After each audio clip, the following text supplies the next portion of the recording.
ተመስገን ብሎ ሂስቶሪ አድርገዋል። እንኳን ደስ አለክ። በእውነት ካንተ ጋራ የማሄድ ካራክተርን ወስደ ስንቱን ግራ ገባው፣ ስንቱን አወዛገብከው።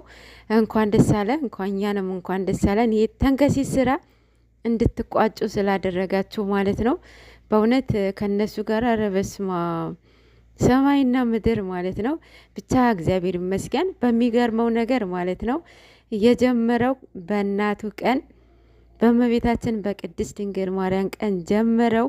በ22 በቅዱስ ዑራኤል ቀን ስሙን አጸዳ። ይህንን ተንከሲስ ስራ ቋጭተውልናል ማለት ነው። የነገው ምን እንደሚሆን በምን እንደሚመጡ ባናቅም፣ ግን ደግሞ የኢየሩስ ያላቸው ነገር በዚህ አልቋል ብዬ አስባለሁኝ።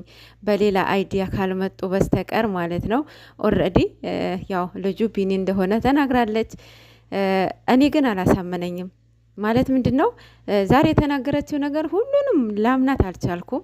ምክንያቱም የሚያሳምኑ ነገሮች ስላልሆኑ ማለት ነው። እውነቱን ተናግረሽ አንቺም በሰዎች ሪስፔክት እንድትደረጊ በምሰራቸው ስራዎችሽ ኤክስፔክት እንድትደረጊ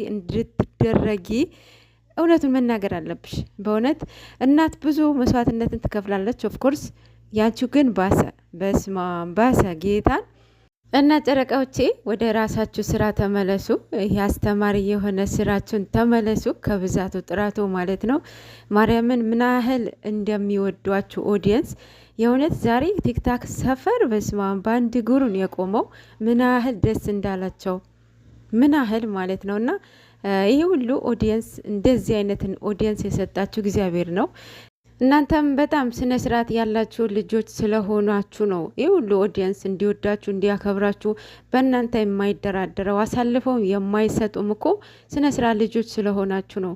ይህንን ስራ በግድ እንድታቆሙት እያደረጉት እናንተን የማይመጥን ስለሆነ ነው። እንዴ እናንተ እንደዚህ እየተረገጣችሁ ለእነሱ ለሌላ ሰው ቶፒክ መሆን የለባችሁ። ምክንያቱም ሁሉም ነገር ሻወር የሚጀምረው ከራስ ነው አይደል? ስለዚህ እናንተ የማይመጥን ስራ ሁለተኛ ይዛችሁ እንዳመጡለት ጨረቃዎቻችን። አሁን ያው ዛሬ ያው አላደለ ሁለቱ እንደተጣሉ እንደተለያዩ ነው። ግን ደግሞ በመሀል እያመለጣቸው ነበረ። ቅመምዬ ቡቡዬ እያለችው ቡቡ ብላለች። አላደለ ብቻ በቃ አልቻሉበትም መተወነ። ለማንኛውም እንዳታጨልሉን እሺ፣ በዚህ ሁለት ቀን ማለት ነው እንዳታጨልሉን። ነግራቸዋለሁኝ። ካስታወሳችሁ ሀብ ከዚህ በፊት የተናገረው ወንድሜ እተማመንበታለሁ 100% ከመቶም 1% እተማመንበታለሁ ብሎ ነበረ። ዛሬ ሪሜምበር ያው ጽፎላቸዋል ማለት ነው። ያው ለማስታወስ አክል ነው የጻፈላችሁ ማለት ነው። እና በጣም እንኳን ደስ አለ ካንተም